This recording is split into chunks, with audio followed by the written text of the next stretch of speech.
Welcome to another episode of 10 with Tom, where we explore faith 10 minutes at a time. Today we're talking about prayer and fasting. Why and how do we do it?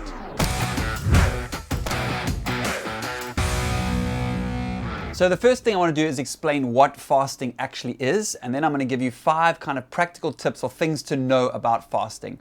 So what is fasting? Well, fasting is essentially going without something for a period of time.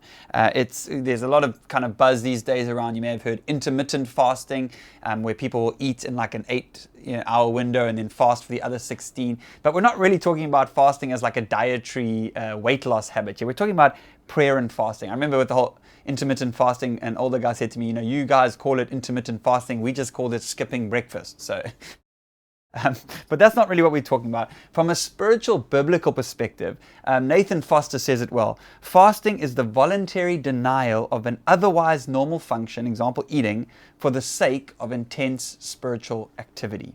It's not just fasting for fasting's sake, but it's rather biblical fasting always centers or points towards a spiritual purpose. Now, ordinarily, when we think of fasting, we think about fasting from food. And that's most of the time in the Bible what it's speaking about. But fasting, we can fast from anything. We can fast from media and technology, from our phones. We can fast from, noise, people, hurry. We can fast from coffee. Dear God, help us. We can fast from a bunch of things. We can fast from, as I said, technology, our phones. It doesn't really matter what we fast, because why we fast is far more important.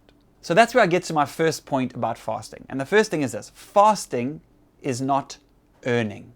We do not fast to earn brownie points with God or to earn favor with God. We fast because we already have His favor. And it's simply just a practice or a discipline that helps us to be aware of God's work in our lives and to draw closer to Him.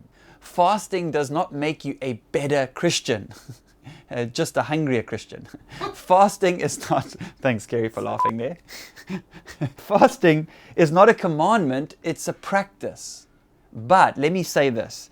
If you read Jesus' teaching and His words, it would seem that Jesus assumed that fasting was part and parcel of a Christ follower's life, as much as prayer or giving or gathering. Jesus states, when you fast, it would seem that He kind of assumes that people will fast, and then He goes on to give instructions on how to do it well. Also, if you look at who fasted in the scriptures, it's like a who's who of the Bible. Abraham's servant when he was seeking a bride for Isaac, Moses on Mount Sinai, Hannah when she prayed for a child, David, Elijah, Ezra, Nehemiah when he was preparing for his trip back to Israel, Esther when she was faced with having to face the king. We spoke about that on Sunday if you missed that message. Daniel on numerous occasions. Even Jesus, as He began His public ministry in the desert, He fasted. Paul at the point of his conversion, the early Christians in the early church at Antioch. Prayer and fasting was part and parcel. On and on I could go. It was part of the Christian life. But again, not to earn God's favor, but because we already have God's favor. The second point about fasting is that fasting is about focus. First and foremost, fasting should draw us or point us towards God. Richard Foster, in his wonderful book, Spiritual Disciplines, wrote this: fasting must forever center on God. It must be God-initiated and God-ordained. So we don't fast to lose weight or to feel better about ourselves. We don't fast to get something from God. We fast to focus on God. Fasting is about focus. It's intentionally depriving our physical bodies as a reminder. And more than any other single discipline, I think fasting reveals what controls us. Let me say that again. Fasting reveals what can so easily control us. So here's the truth. We often cover up what is inside of us with food and other good, things. But fasting brings these things to the surface.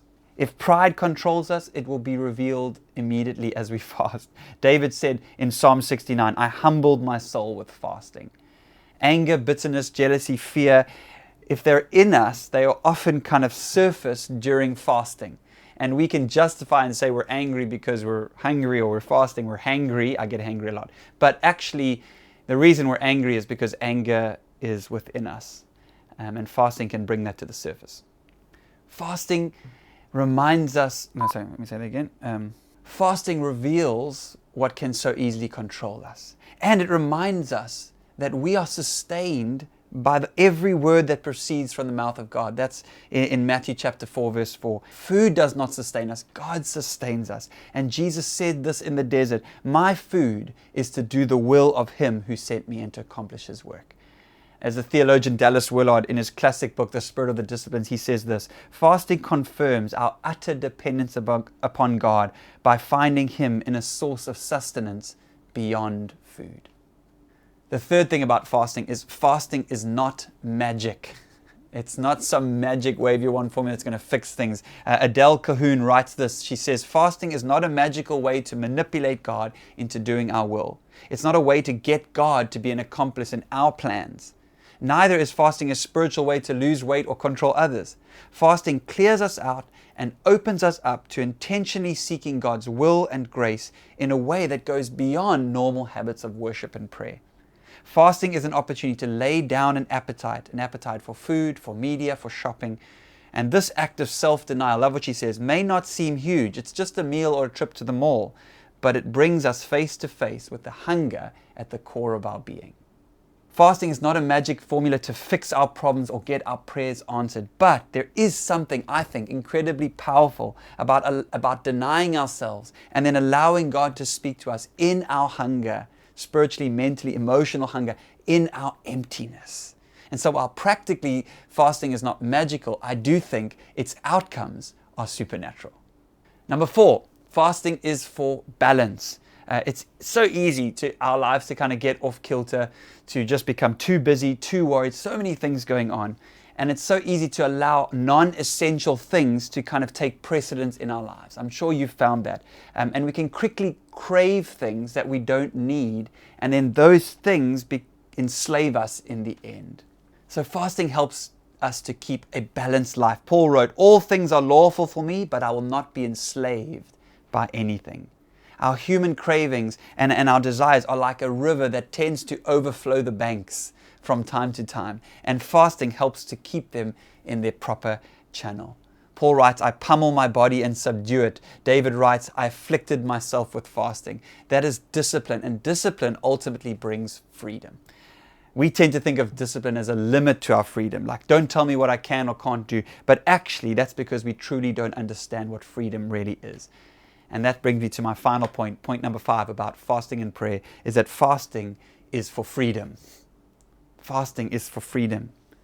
See, our culture tells us freedom is simply an absence of constraint, but that's not what freedom is, being free to just do whatever you want. No, what freedom is I discipline my body. I purposely limit myself by having to exercise. I purposely watch what I eat, and that's a discipline, but what that discipline does is it frees me to be healthy. It frees me to feel good about myself. It frees me to be able to run around with my boys and my kids and not get tired. And so discipline, yes, it may limit us in the moment, but it ultimately creates a far greater freedom in the long run. It's short-term pain for long-term gain. So ultimately, fasting is about bringing freedom, not about restriction. It's being free to know who you are and whose you are. Being free to know that you are a child of God, loved by the Father. Not reliant upon, not dependent upon all these other cravings and desires that can so easily ensnare us. So fasting is not earning, fasting is about focus, fasting is not magic, fasting is for balance, and fasting is for freedom. I hope that that's helpful. I hope it makes sense. Just quick things before we close the video. I don't know how we're doing on time here, but just 2 practical tips. The first is don't make a big deal about it. I used to do that when I first fasted. Sorry, I can't have that. I'm fasting. I'll pray for you and your soul. Like we can get all or we get all tired and what's wrong? Oh, I'm fasting. Like woe is me. I mean, Jesus is clear. Matthew 6. When you fast, do not look somber as the hypocrites do, for they disfigure their faces to show others they are fasting. Truly, I tell you, they have received their reward in full. So when we fast, let's just get on with it. And then the second thing is be still and listen. Try to find space in your day when you're fasting to be quiet, to reflect, to pray. Maybe you want to go for a walk. Maybe you want to and pray. Maybe you want to just be silent and listen. Maybe you want to journal. Whatever it is. Remember, biblical fasting always centers on spiritual purposes, not fasting for fasting's sake, but rather, that's just a hunger strike, but rather actually to focus on God. So take that time. When you get those cravings or you're feeling hungry, use it as a reminder to set your focus, fix your attention on God. As I said, I hope it's been helpful. As you experiment with prayer and fasting, my prayer is that you would know God, that you would know He is good, that you would be still and know that He is a good Father, and that you would experience His love and His grace in your life, and you would know that He has a plan for your life, and that ultimately, like Jesus, you would be able to say that I am sustained by every word that comes from the Father's mouth, and that my food is to do the will of the one who sent me. I pray that for you and over you today. So thanks so much for watching another episode of 10 with Tom. Please share this video with anyone you think might enjoy it or benefit from it. Also like and subscribe, and go back, watch the other episodes. Don't miss an episode. If you like and subscribe and click the bell, you'll get notified every week when our episodes come out. Thanks so much. We'll see you next time.